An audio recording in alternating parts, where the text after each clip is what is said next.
Hey, what's going on, y'all? Welcome back to my channel. Today I'm going to show you the 5 rarest weapons in Shadow of the Erdtree DLC, and this list is based on many factors. From the difficulty in being able to find these, also the unique attributes required in order to use them effectively. And this is crazy. The fact that one of them has a status effect that was never available before but now is, and it's insane. And finally, certain skills that are utilized with these weapons are really good and give you the tactical edge whether you're in PvP or PvE. So let's get right into it.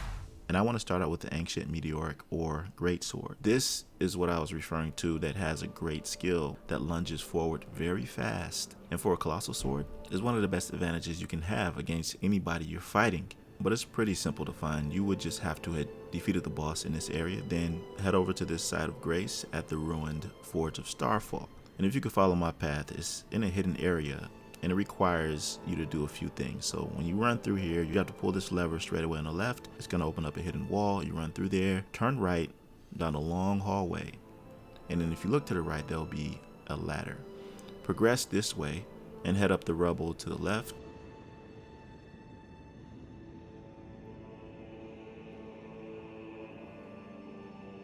Once you get there, you'll see another level that you have to pull, but this time there'll be one more right after that. As soon as you enter this hallway, when you pull that, you're going to have to get right back on the wall that came down so you can go up and access the area on the other side. The colossal greatsword will be located right here, along with an ancient dragonstone. I actually found this earlier on accident and I didn't know I had it until I came back here and realized it wasn't here. But this is the location where it's at. And like I said, this is amazing when it comes to the actual skill that you utilize where you plunge forward. You can really get people off guard, making it very useful in combat, but it requires a lot of strength, around 35, 10 dexterity, and 15 intelligence. But I really like the idea of this weapon and I think you should get it. Next we have the Velvet Sword of St. Trina.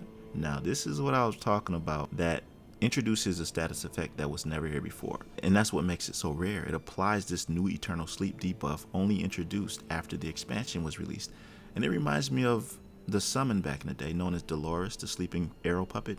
You remember? Famously known for utilizing it specifically as a strategy to defeat the Godskin boss fight, where it was that fat boss and the skinny boss. They both were attacking you at the same time and it was just difficult to beat them. But when you summon that puppet, you would just put him to sleep and you can go to town.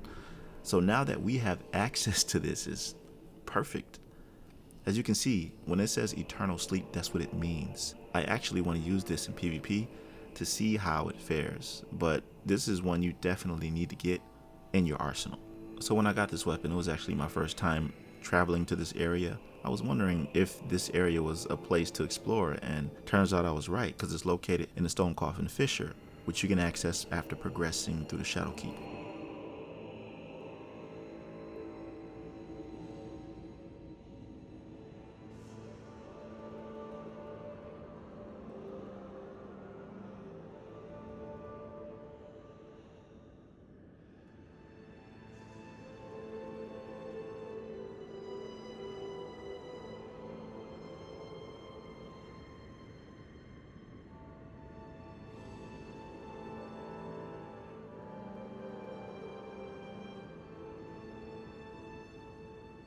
You have to descend into the Stone Coffin Fissure at the tip of the Southern Shore region. The drop is pretty far, but once you get down there, there will be a few sites of grace. You have to pass some of these enemies to get to them.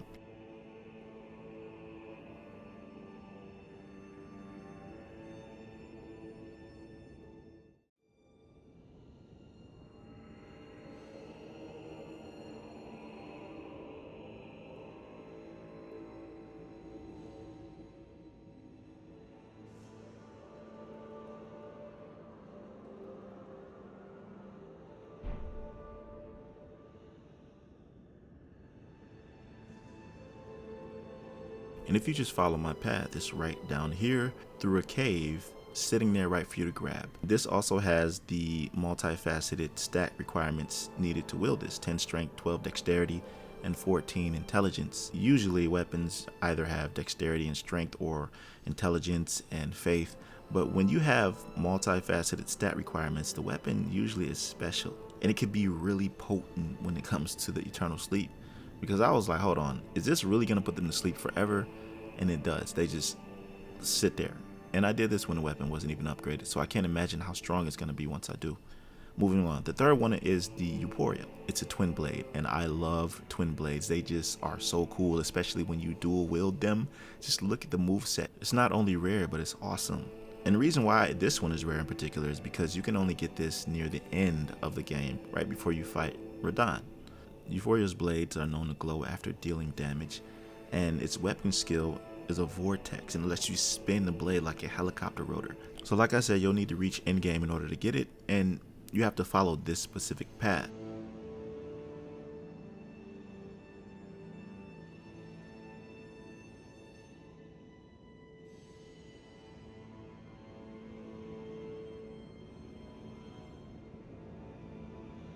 You have to drop down multiple areas, kind of similar to getting the fingerprint shield back in the day and some other items. Your parkour skills don't have to be as on point as that because it's pretty simple, but if you just follow my path, then you'll get there in no time.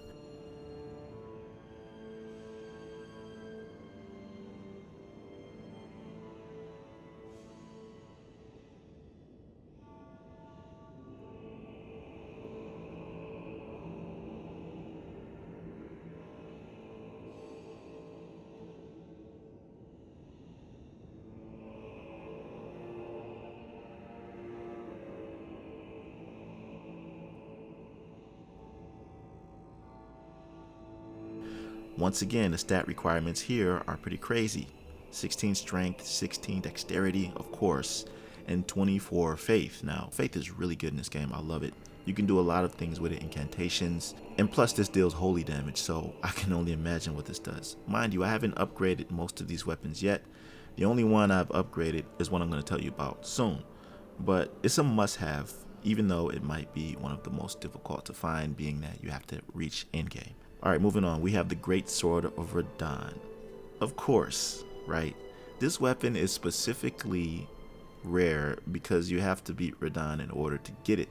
But the skill is so cool, man. Look at this. Deals holy damage, and you can dual wield these great swords. I guess I have to get used to the slow play style, because if you get hit somebody with this stuff, then it deals insane damage. So I guess it's all up to your preference and playstyle. Now, if you want to know a way to kill Radahn easily, then I have a guide up in the description, and it'll be linked at the end of this video, showing you how I beat him actually with the Ash of War that's considered the weakest of them all. That shows you how strong the build is. Anyways, last but not least, we got Rakshasa's Great Katana. Now, I had mixed feelings about Great Katanas at first. I didn't really know how it would be. Katanas are usually fast and the movesets are slick like the rivers of blood. But then when you got this Great Katana, it's pretty slow. But it's slow, not as slow as great swords, and it's fluid. So it's smooth, and if it hits you, the damage is insane. You know, I could actually attest to this because I just literally destroyed every single one of the Shadowborn without them being able to even touch me. Dryleaf Dane, Needle Knife, all of them. Just destroy them. You can also see that on my channel, and it's impressive. It stands out because it requires a lot of dexterity to wield and some strength. And the way that you find this may be familiar to you because it's on the way to Dark Light Catacombs. You just need to take a little detour to the left instead of the right path.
And if you go this way, then just ahead you'll see the mausoleum. You'll have to fight Rakshasa. It's a pretty simple fight. It's not that difficult. It's just kind of annoying. But once you do defeat that boss, you'll not only get the great katana, but you'll get the armor as well, wherein the damage scales an incremental percentage based on how many pieces you have equipped. But it's a double-edged sword because it'll also damage you for the amount of armor you have on. So if you're a risk taker like me, then you don't mind wearing the armor. But other than that, you can wear whatever you want. But I do suggest you use this great katana. That's the 5 rarest weapons in Elden Ring Shadow of the 𝐿Den DLC and how to get them. If you have any more you'd like to include, then feel free to comment that below. Maybe I'll make a part 2 based on your comments. And each of these weapons not only pack a punch, but also come with unique abilities and challenging acquisition methods that make them truly special.